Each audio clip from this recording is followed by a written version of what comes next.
Hey, hey, hey, everyone. Welcome back. It's Friday, y'all. Woo! Yeah, and We it's made time for, I know.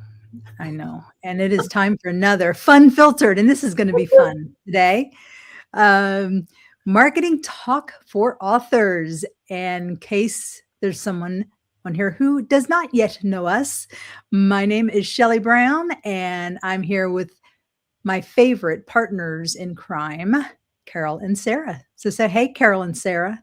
Hey, Carol and Sara. I knew you would do that. Hey, everyone, and happy Christmas and almost New Year's. Goodness gracious. No, Can you believe it? not ready. I cannot. 2026, what in the world? That was supposed to be way like down the road, but we're here. So hello. We cannot wait to bring you this episode. And honestly, Shelly, I laughed hysterically when you told us the theme. So I look forward to laughing some more. I know, right? I actually laughed when I came up with the title. But it was too long to put on the graphic, so we had to shorten the actual title so that it would fit on the graphic. But today's episode is dedicated to every author who has ever stared at the ceiling and prayed, or fallen on their face on the ground and prayed, "Lord, I know you called me to write this book, but could you also maybe call like a whole bunch of people to buy it?" That's the actual real title. Didn't fit on the graphic. Yeah, it actually is no joke because there are authors Right. that I meet with that will say, I'm just praying that God will market my book.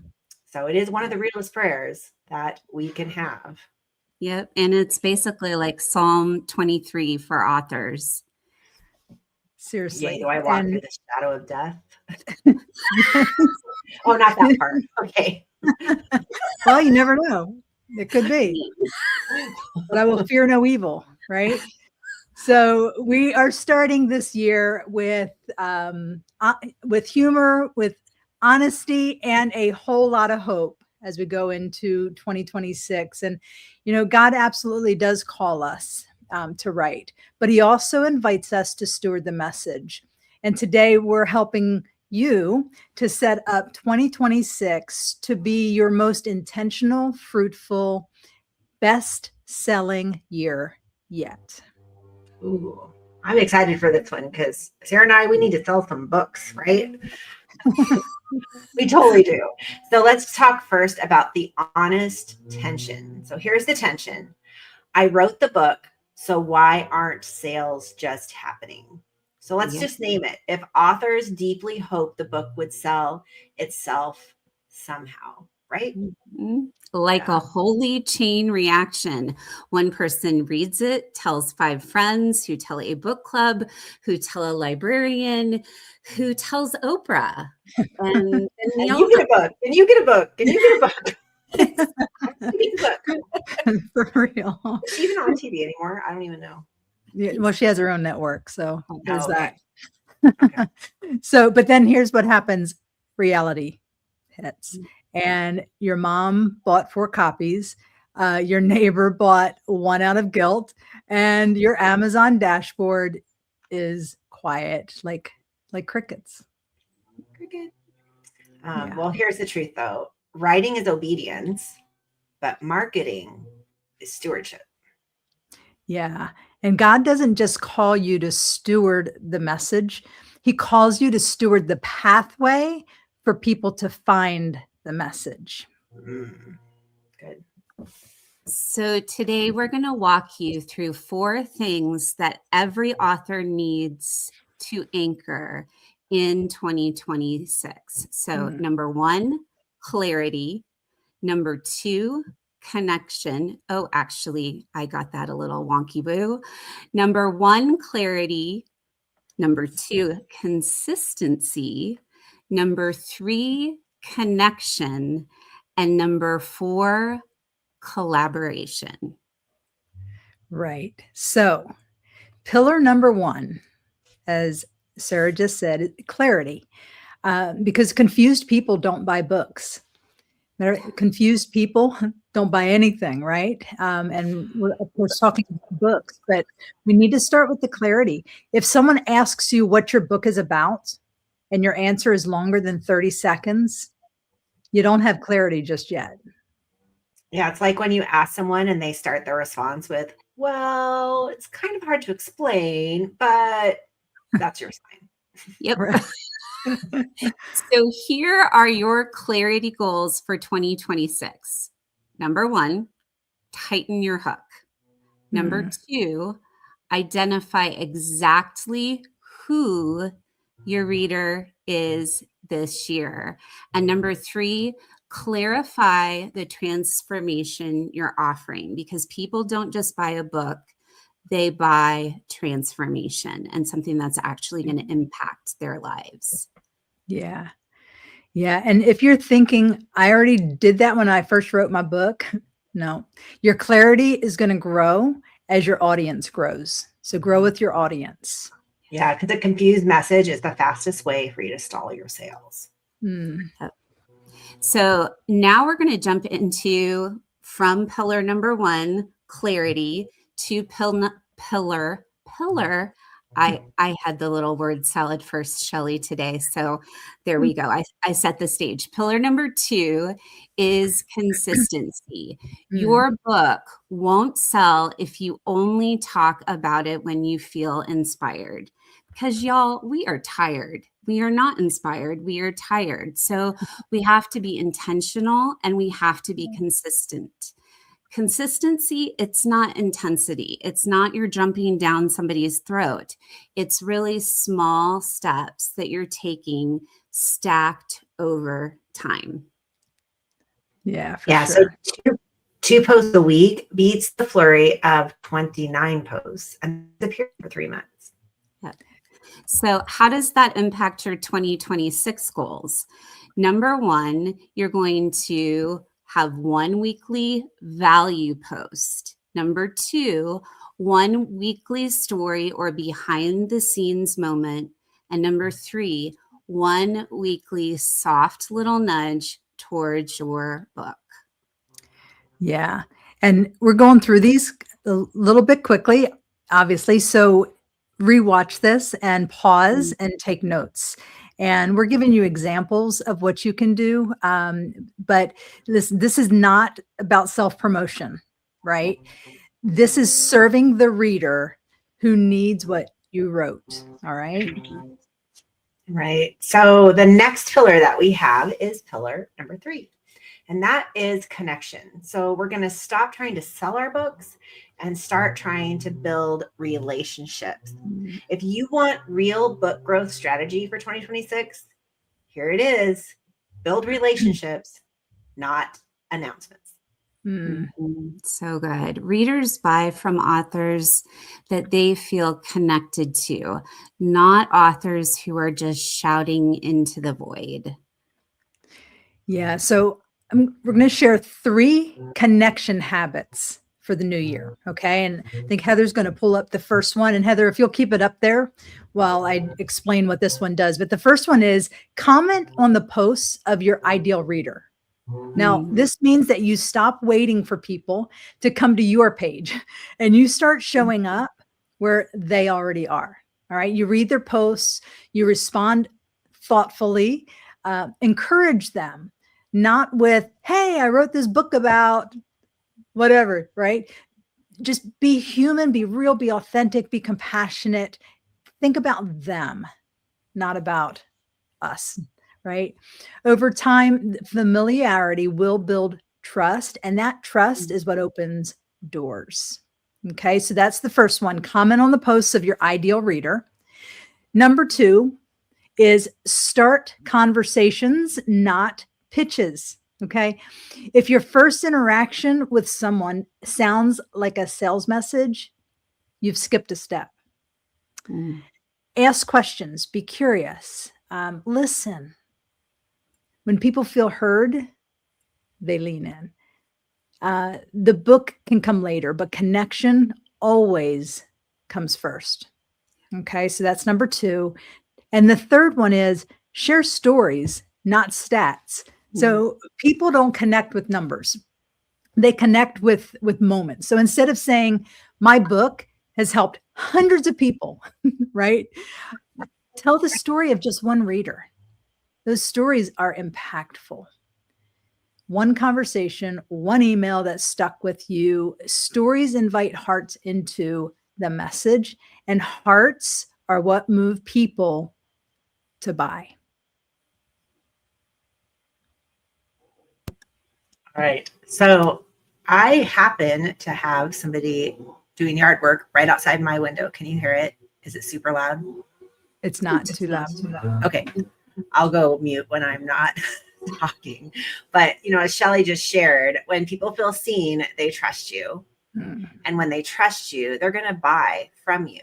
So make sure that you do the 3 things that she just talked about, because those are the 3 things that allow you to be seen. Yeah. Absolutely. And when we kind of dovetail and bring to a close connection, that sets us up for pillar number 4, which is one of my favorite things in the entire world, collaboration, because God works through community, not isolation. Let me say that again. God works through community, not isolation. This is the most underrated author strategy of all time. Stop, for the love. Please stop marketing alone. Yeah, because you know what? Y'all are surrounded. We all are surrounded by churches, by ministries, by nonprofits, podcasts, bloggers, book clubs, small groups, homeschool co-ops, women's events, and even other authors. You know what? I've been seeing a lot of collaborate. I don't know, Carol and Sarah, if y'all are on some of these same email lists, but Rebecca George and some others in those circles, they're collaborating really well with other authors and doing the giveaways and to increase their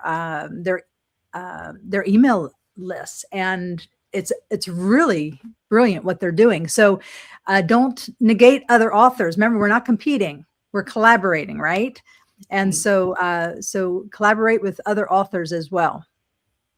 Yeah, and this is where I think too, authors just they still want to whisper those words like, I don't want to bother anyone. So they just don't do it. But 2026 is the year you want to stop being invisible and start communicating with purpose. For sure. So, okay, make a commitment to partner with 5 people or platforms this year. All right, 5, just 5. That alone could double your sales.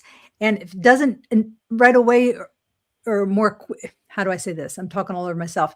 If it doesn't double your sales like as quickly as you hope that they do, you can use it to increase your email list, which eventually is that steady plotting. Eventually, you'll begin to see the fruit resulting in sales. Yeah. So 5 people or platforms. 5 is doable for sure. Yeah. All right. So here is something to think about. These are 2 unexpected strategies that many authors overlook. So let's throw in a couple ideas that we've talked about before, but many authors still rarely think about them. And the first one is seasonal and thematic cycles. Books don't just sell at launches. They sell when people are thinking about that topic.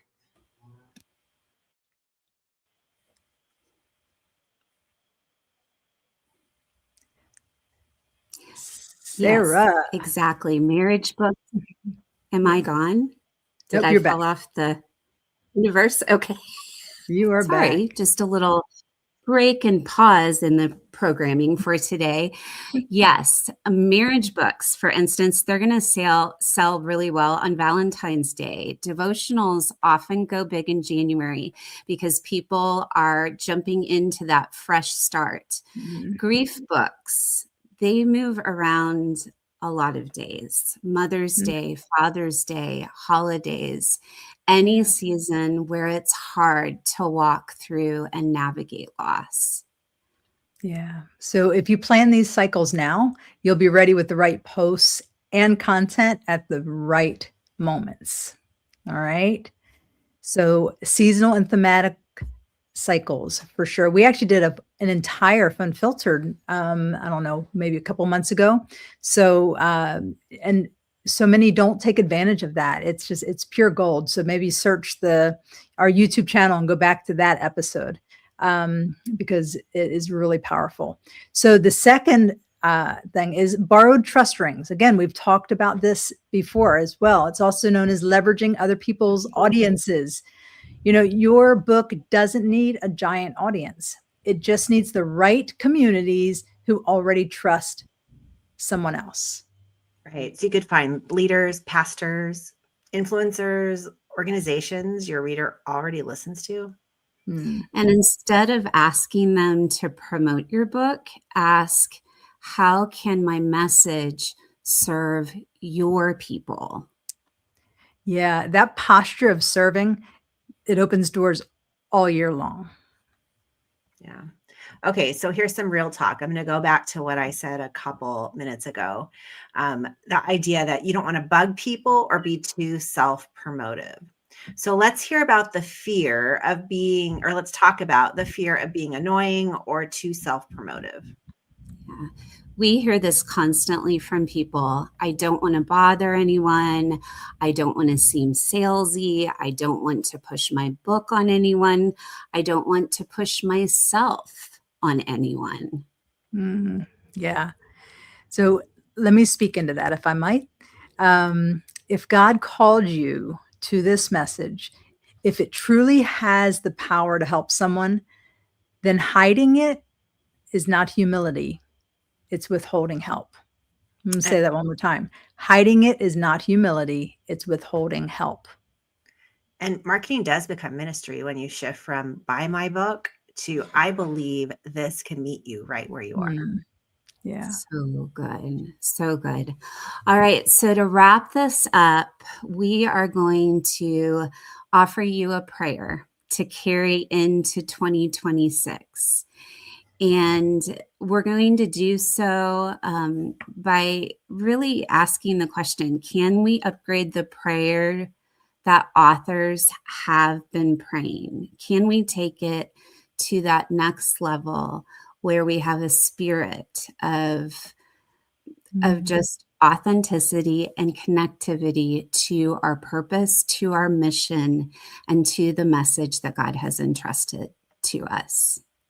Yeah. So instead of that prayer that we opened up with at the beginning, something like this, and we'll just pray this over y'all. Lord, thank you for calling me to write this book. Now, Lord, would you give me the courage, the clarity, the consistency to share it faithfully, trusting you, Lord, to lead it to every heart that you intended it for. Amen to that. And may the Lord call just the right exact readers to your book. Yes. We've said this a lot, but it does not remove the truth of it. Your book matters. Yeah. Your message matters. And 2026 can be a year of real momentum if you steward it intentionally. So true. All right. So before we go, if you're listening today and you're not ready to, or you're not already part of our Book Marketing Pro Academy, now is the time, because you don't want to go into 2026 trying to figure this all out by yourself.